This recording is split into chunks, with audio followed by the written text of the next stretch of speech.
Now let's discuss the first point, that is crop variety improvement. Okay, देखिए crop variety improvement का मतलब क्या है कि जो फसल है उसके प्रकार, उसकी वेराइटी अच्छी होनी चाहिए। हम कहते हैं ना कि ये जो फसल है, जैसे आप गेहूं उगाते हैं तो हम कहते हैं कि ये जो इस वेराइटी की गेहूं है ये अच्छी नहीं है लेकिन उस वेराइटी की अच्छी है। ठीक है, there are different species of wheat, different species of mango. ठीक है, बहुत सारी अलग अलग चीज़ें होती हैं। अब कोई स्पीशीज अच्छी होती है कोई वैरायटी, और कोई वैरायटी अच्छी नहीं होती है। Now how do we decide कि ये अच्छी है ये बुरी है, कैसे हमें पता चलता है? कौन से फैक्टर्स हैं जो फसल की पैदावार को अच्छा बनाते हैं, कौन से फैक्टर्स हैं जो जिनको हम इम्प्रूव कर सकते हैं ताकि जो फसलें हैं वो अच्छी हों? कैसे हो सकता है? देखिए, varieties can be selected bye breeding the useful characteristic. Breeding क्या होता है? मिक्सिंग। ठीक है, फ्यूज करा देना है। ब्रीडिंग मीन्स जो भी मेल वैरायटी फीमेल वैरायटी के साथ हम फ्यूज करा सकते हैं। ठीक है, ब्रीडिंग होता है टू डिफरेंट स्पीशीज को हम मिक्सिंग, टू डिफरेंट स्पीशीज के हम कैरेक्टर्स को मिक्स करवा सकते हैं।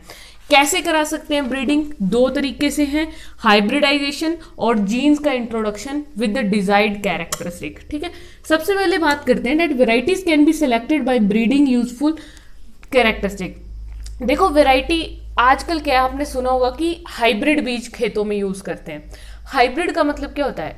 Hybrid, high, it's not hybrid, high वो वाला नहीं है, HYBRID है, दैट इज हाइब्रिड। हाइब्रिड होता है मिक्स्ड ब्रीड। तो ब्रीडिंग का मतलब क्या है कि मिक्सिंग ऑफ कैरेक्टरिस्टिक्स।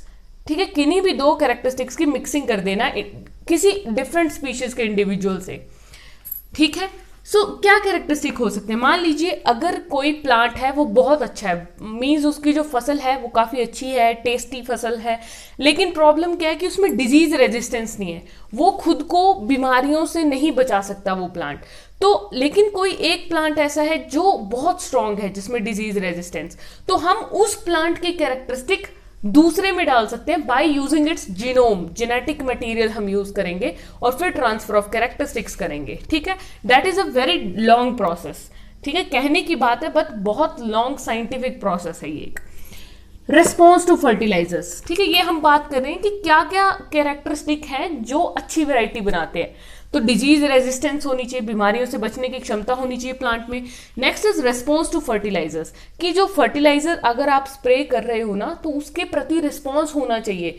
ये ना हो कि आपने खाद फेंक दी खेतों में लेकिन फिर भी उसमें क्या हो गया कि इन्फेक्शन हो गया, पेस्ट इन्फेक्शन हो गया। ठीक है, फर्टिलाइजर क्या करेंगे? पैदावार उपजाऊ करेंगे ना, फर्टाइल बनाएंगे सॉइल को, लेकिन ऐसा ना हो। ठीक है, अगर ऐसा ना हो तो दैट मीन्स कि रिस्पॉन्स कैसा है? पुअर रिस्पॉन्स है।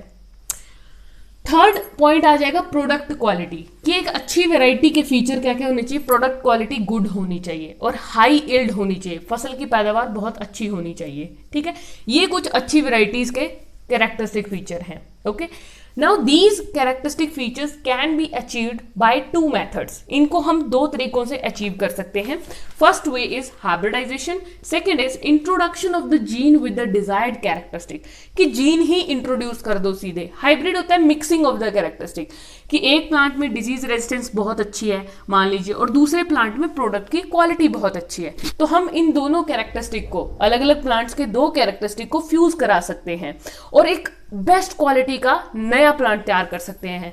देन दैट न्यू प्लांट जिसमें कि दोनों कैरेक्टरिस्टिक मिक्स होंगे, that will be known as a hybrid plant of best quality. Okay, so what is hybridization? The definition is it is a crossing between genetically dissimilar plants. जो genetically dissimilar plants होते हैं उनके बीच में crossing होती है ना। Jeans कभी same नहीं होने चाहिए, ठीक है, जेनेटिकली डिसिमिलर होने चाहिए। ठीक है, वो हम बोलते हैं लाइक जैसे हाइब्रिडाइजेशन बहुत जगह की, जैसे इंटरस्पेसिफिक हाइब्रिडाइजेशन का एग्जांपल है। जैसे तीन तरह की है, एक है इंटरस्पेसिफिक। इंटरस्पेसिफिक का मतलब होता है दो अलग अलग स्पीशीज के बीच में। इंटरजेनेरिक, दो अलग अलग जीनस के बीच में। हमने पढ़ा था कि साइंटिफिक नेम दो शब्दों से मिलकर बनता है ना। जैसे हमारा ह्यूमन बीइंग का नाम क्या है? होमो सेपियन। तो होमो क्या है? जीनस, और सेपियन क्या है? स्पीशीज। नाउ इंटरवेराइटल, तीन तरह के। इंटरवेराइटल मतलब दो अलग अलग वेराइटीज। ठीक है, इंटरजेनेरिक हो सकती है, इंटर स्पेसिफिक हो सकती है, intervarietal, 3 types of hybridization होते हैं। तो फॉर एग्जाम्पल अब इन्होंने कहा है कि crossing between genetically dissimilar plants और एनिमल्स, कुछ भी हो सकता है, लेकिन एक क्रॉप की बात हो रही है इसलिए हमने प्लांट्स लिखा है, ठीक है। अलग अलग प्लांट्स में अलग अलग ये होता है, जैसे पी प्लांट में भी हाइब्रिडाइजेशन की गई, ठीक है।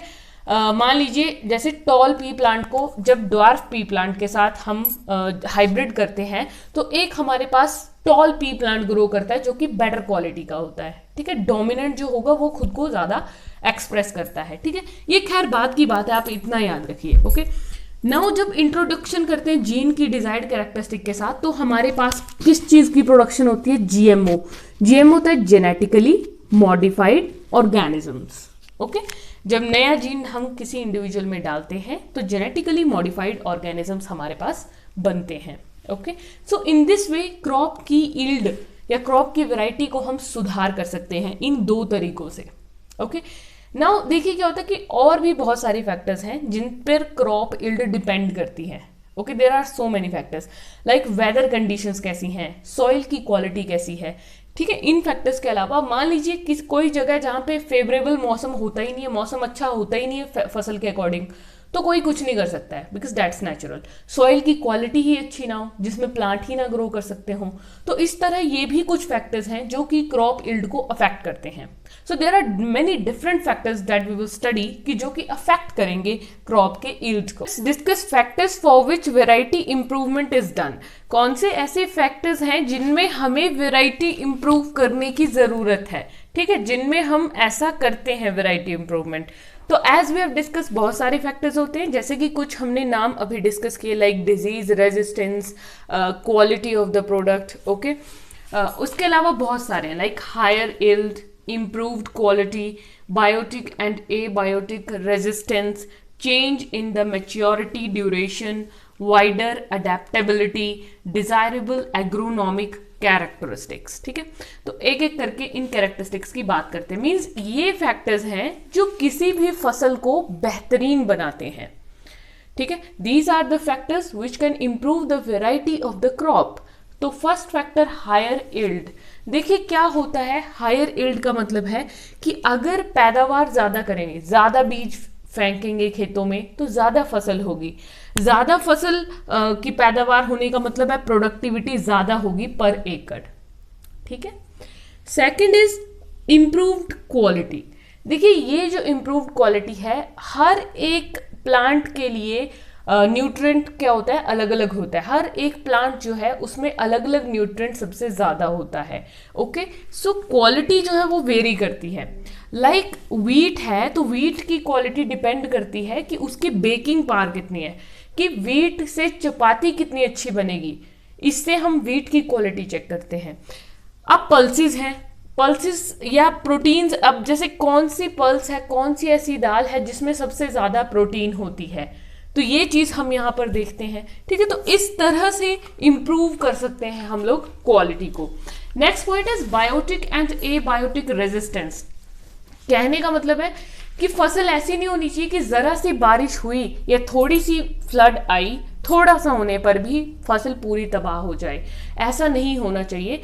फसल इतनी मजबूत हो कि वो स्ट्रेस को टॉलरेट कर सके, ठीक है, ऐसी फसलें होनी चाहिए। और स्ट्रेस जो है वो 2 तरह के हो सकते हैं, बायोटिक एंड एबायोटिक। बायोटिक का मतलब होता है ऐसा स्ट्रेस जो कि लिविंग ऑर्गेनिजम्स की वजह से है, एबायोटिक मींस जो कि नॉन लिविंग फैक्टर्स हैं।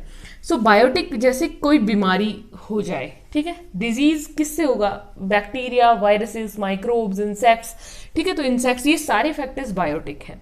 एबायोटिक आएगा लाइक ड्राउट्स एंड फ्लड्स, ठीक है, तूफान, फ्लड आते हैं, ठीक है, ये सारी चीजें क्या करती हैं, फसलों को तबाह करती हैं। तो ऐसा नहीं होना चाहिए कि थोड़ा सा फ्लड आया और फसल तबाह हो गई, नहीं, क्या होना चाहिए, एक स्ट्रेस टॉलरेंट पावर होनी चाहिए उसमें। Next factor is change in the maturity duration. Yes, जो मेच्योरिटी ड्यूरेशन है वो बदली जा सकती है वैरायटी के अकॉर्डिंग। एक्चुअली जो क्रॉप्स हैं वो शॉर्ट ड्यूरेशन की होनी चाहिए। ऐसा नहीं कि पूरा साल भर या साल में सिर्फ 1-2 फसलें ही व्यक्ति उगा सके। शॉर्ट ड्यूरेशन, जैसे 3 महीने ये फसल, 3 महीने ये फसल, अगले 3 महीने ये फसल, और साथ ही साथ 1-2 फसलें और ग्रो की जा सके।